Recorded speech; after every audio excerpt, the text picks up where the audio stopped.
Welcome to Devlog number 2. I'm Danny Weinbaum, founder of Eastshade Studios and technical director, among other things, of Songs of Glimmerwick, which is a Witch Academy RPG where magic is cast through music. We're a small team of 3 full-timers plus a few contractors, dedicated to making games with a focus on setting, exploring the oceans, and they are oceans, I tell ya, of non-combat game design.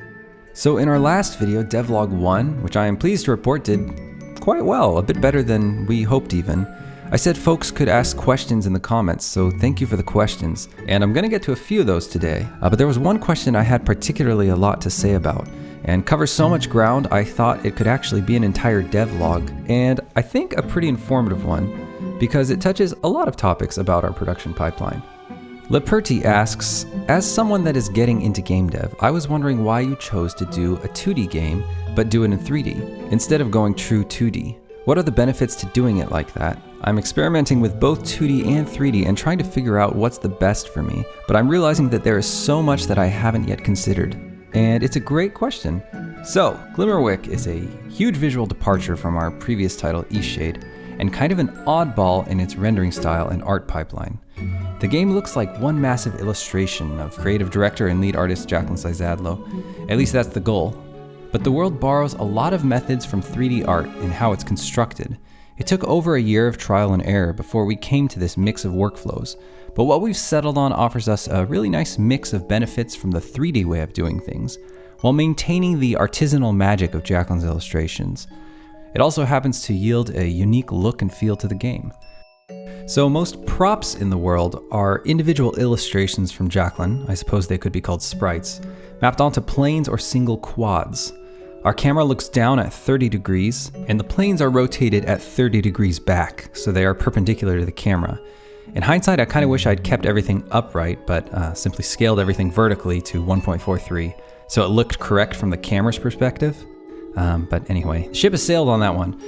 Each prop usually has a plane beneath it, floating above the ground, to act as a sort of soft contact shadow.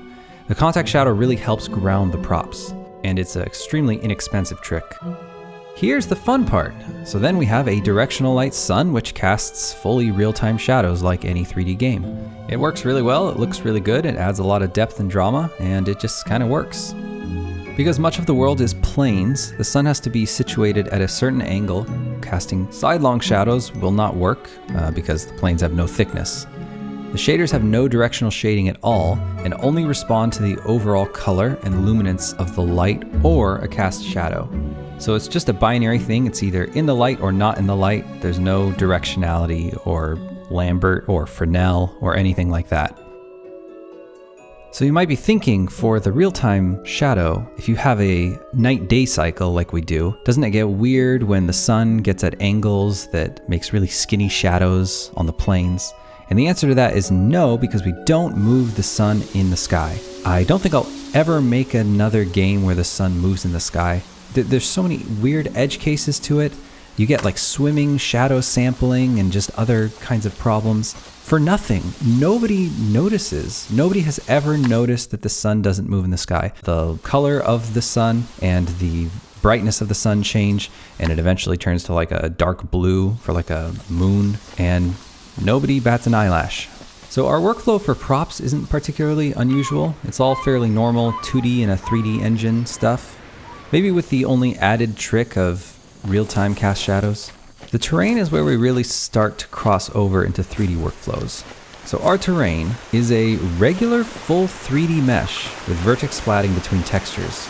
Doing this allows us to build a world with mountains, canyons, terraces, and elevation changes. It pushes the feeling of the spaces toward a more natural feeling, rather than the gaminess that can sometimes come with fully 2D worlds. Which some folks dig, and that's super cool, but we're not really going for that. So with respect to terrain, this is almost the exact approach we used on Eastshade, except with a simpler shader, with only diffuse and sans any directional shading. Even the shader program for importance and height mixing is the same, pulled directly from the terrain shader I wrote for Eastshade. Another advantage to fully 3D meshes for terrain is that we can do things like the avatar running into the water, and that would be really difficult to do with a more traditional 2D workflow. You can see the water line go up on her body as she gets deeper into the water. So since we have the 3D meshes, it's not that hard to have her be able to just run around at any level like this. Another one is shore waves rising and falling on the beach. So while props and smaller objects are mostly sprites on planes, the larger objects use an approach I call projection. Jacqueline draws the entire building as one illustration. Then I model a low poly mesh, which is roughly the shape of the building. I then project the UVs from the exact angle of the player camera, so that Jacqueline's illustration maps onto this low poly mesh as a texture. Jacqueline draws her buildings at arbitrary angles usually, with irregular shapes and sometimes even with twisted perspectives, shapes that are simply not possible in actual 3D space. I tend to just keep looking through the camera, modifying by small bits, and then reprojecting from the camera every few seconds as I go. It took some time for me to learn which shapes are better left unrepresented in the mesh, and which parts of the building need to be separated out into different islands on the texture. Because our game camera has such a tight field of view, and is so far away from the subjects, the effects of perspective are subtle, which makes the projection process extremely forgiving as far as how the texture maps onto the mesh. The important part is that the projection meets the ground, otherwise the trick will give itself away when the player runs near the buildings. The bottom of the building will be floating higher than it should, and it will become apparent when the player stands next to it. There's a bunch of advantages to having the buildings projected. 1, players and NPCs can move around the building, and all the depth and collision will be correct. 2, there are never any corners that appear to be floating off the ground like I mentioned before, when the player gets near them. 3, the real-time cast shadows are more accurate, with the base of the shadow meeting the base of the building. 4, there is a subtle parallax that adds depth, especially around the rooftops, which tend to reach into the foreground. I really love this effect. And 5, managing depth becomes much more straightforward. It can get really hairy in true 2D isometric, especially when the buildings are large and irregular. Sometimes we need objects to be fully modeled as 3D meshes. So here's a few animations that would be really hard to do without just plain old 3D meshes. So here's a water mill. You can see, of course, the water wheel is turning there. That's just a 3D mesh.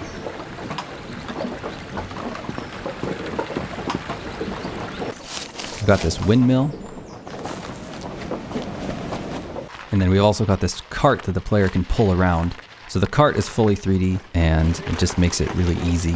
Otherwise we'd have to draw the cart from a bunch of angles, and it just would end up looking kind of weird when the player was running at irregular angles. Another kind of weird one is the birds. We have 2 kinds of birds, fully 2D ones that are animated with skeletal animations like our other critters, but also fully 3D birds which are basically used as silhouettes in the sky. It would be really hard to pull off the arbitrary directions of a flock of birds without 3D birds, and I found they mixed with the backgrounds really beautifully once I simplified their texture and mesh enough.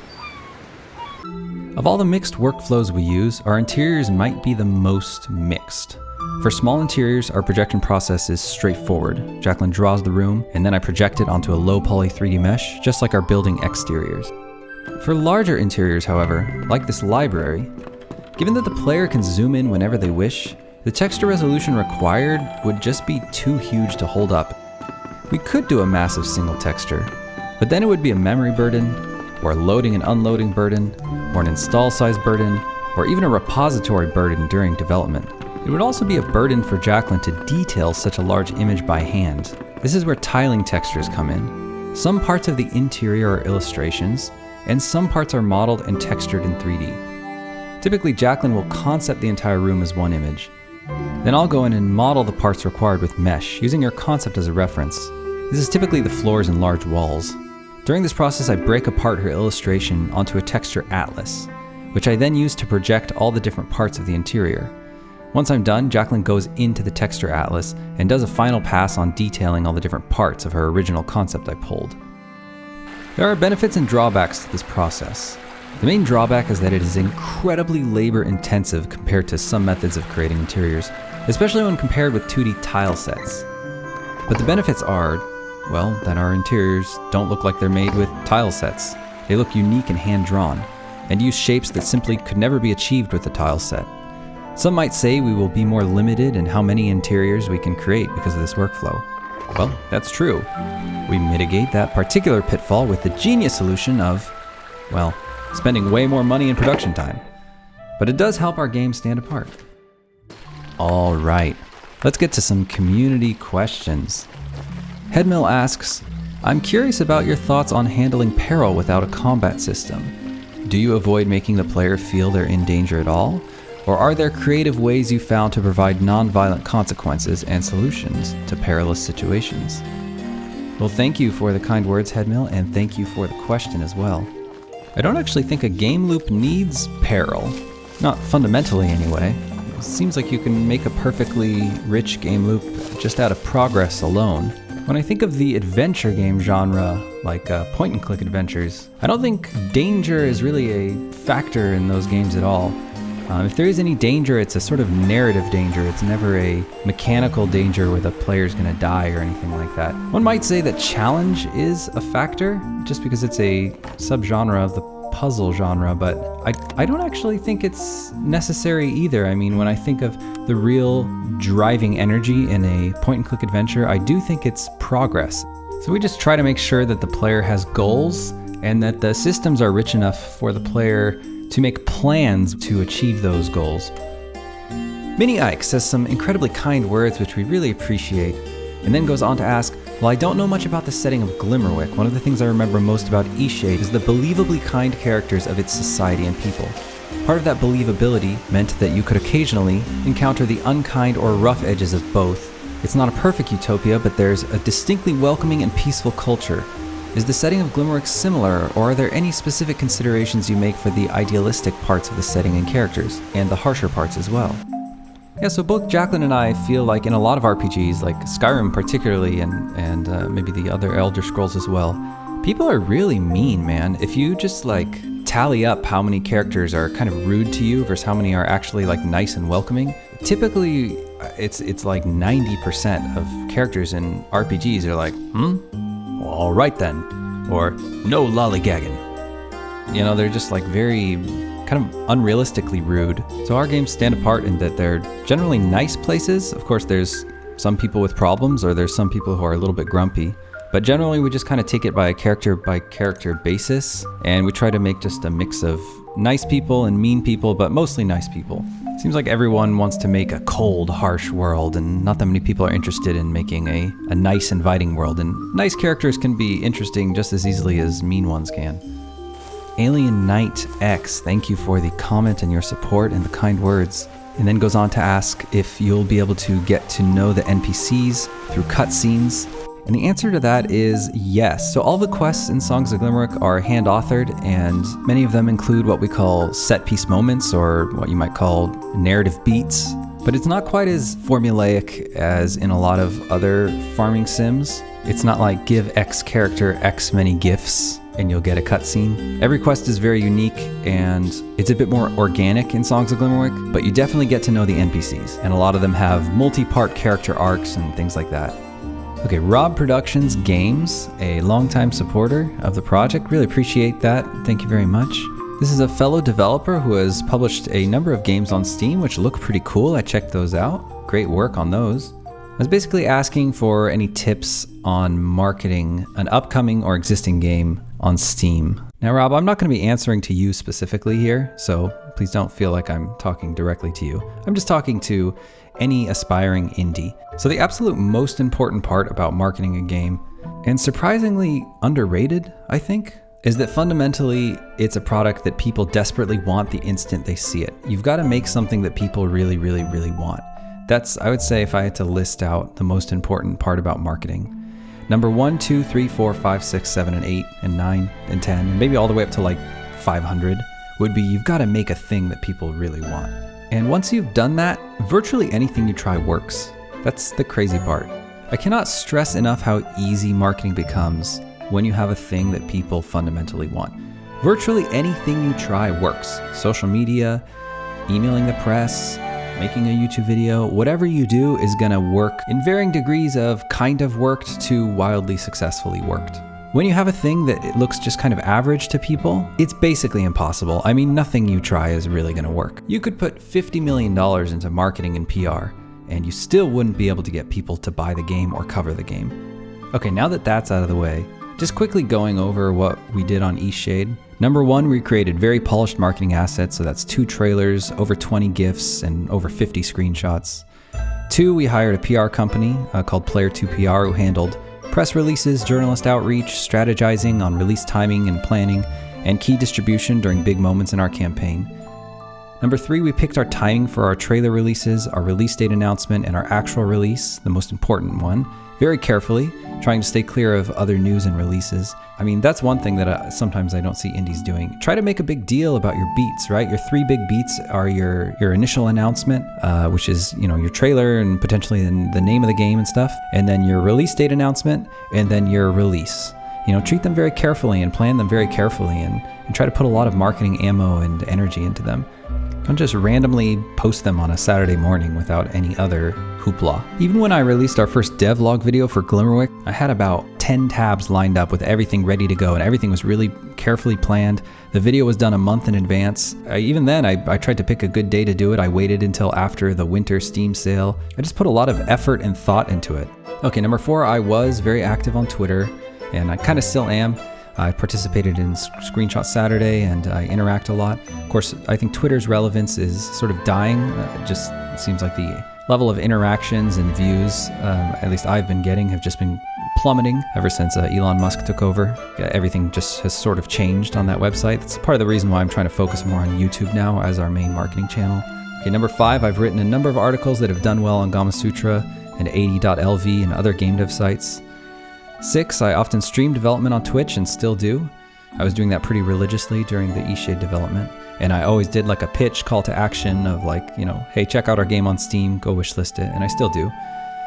Number 7, we got into the Indie Mega booth at PAX West, and we also showed at GDC in a special Unity booth we managed to get into, which the impact is kind of overestimated, I think, of going to conventions. But in our case, we did end up getting some pretty important coverage, particularly from GDC. We ended up getting a Kotaku preview from that, which was really big for us and bumped our wish lists quite a bit. And number 8, I did a number of interviews with small and medium websites and a few large ones, and a lot of those were lined up by our PR firm.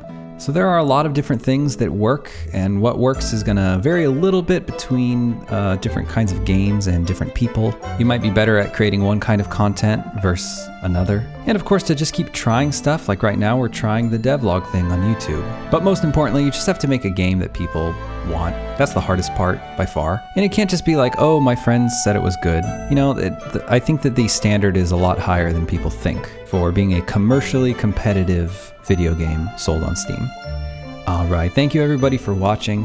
And of course, if anyone has any questions for me about the game, about game development, drop your question in the comments and I might get to it in the next community questions section. And if you like the content, please don't forget to like and subscribe. And if you like the game, please don't forget to pop over to Steam and give us a wish list. Link for that in the description. And hopefully see you next devlog.